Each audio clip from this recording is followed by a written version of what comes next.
به هیچ وجه به هیچ کس دیگری مربوط نیست. US nuclear sanctions on the Iranian regime. ইরানের পররাষ্ট্রমন্ত্রী Abbas Araghchi জানিয়েছেন, যুদ্ধ নিয়ে তেহরান কোনোভাবেই উদ্বিগ্ন নয়, কারণ তারা সম্পূর্ণভাবে প্রস্তুত। তিনি সতর্ক করে বলেন, যদি সংঘাত শুরু হয় তবে তা ইরানের গণ্ডি ছাড়িয়ে পুরো অঞ্চলে ছড়িয়ে পড়তে পারে।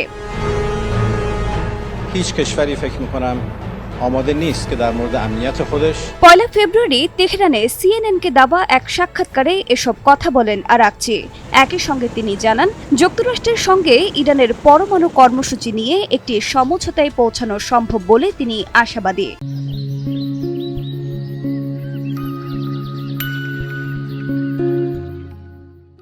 দুর্ভাগ্যজনকভাবে যুক্তরাষ্ট্রকে আর আমরা নির্ভরযোগ্য আলোচনার সঙ্গী হিসেবে বিশ্বাস করি না। আঞ্চলিক বন্ধুসুলভ দেশগুলোর মাধ্যমে বার্তা আদান প্রদানের ফলে যুক্তরাষ্ট্রের সঙ্গে আলোচনা এগিয়ে নেওয়া সম্ভব হচ্ছে এবং তা ফলপ্রসূ হচ্ছে।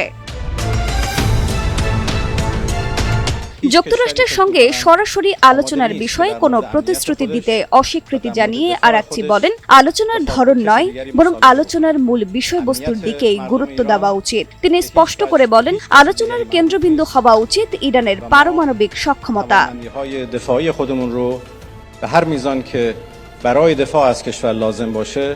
আরাকচি বলেন, অসম্ভব বিষয় নিয়ে কথা বলা ঠিক নয়। পারমাণবিক অস্ত্র যেন না থাকে এমন একটি ন্যায্য ও ভারসাম্যপূর্ণ চুক্তিতে পৌঁছানোর সুযোগ যেন হাতছাড়া না হয়। আমি আগেই বলেছি, এটি অল্প সময়ের মধ্যেই সম্ভব। দীর্ঘ 1 দশকের বেশি সময় ধরে দেশটির অর্থনীতির ওপর চাপ সৃষ্টি করা যুক্তরাষ্ট্রের নিষেধাজ্ঞা প্রত্যাহার করা হবে এবং শান্তিপূর্ণ উদ্দেশ্যে পারমাণবিক সমৃদ্ধকরণ চালিয়ে যাবার ইরানের অধিকারকে সম্মান জানানো হবে। আলোচনা ব্যর্থ হলে ইরান যুদ্ধের জন্য প্রস্তুত এমন আশ্বাসও দেন আরাকচি। তবে তিনি সতর্ক করে বলেন, এমন যুদ্ধ সবার জন্যই ভয়াবহ বিপর্যয় ডেকে আনবে এবং সেক্ষেত্রে পুরো অঞ্চলে অবস্থিত যুক্তরাষ্ট্রের সামরিক ঘাঁটিগুলো ইরানের সামরিক বাহিনীর লক্ষ্যবস্তুতে পরিণত হবে।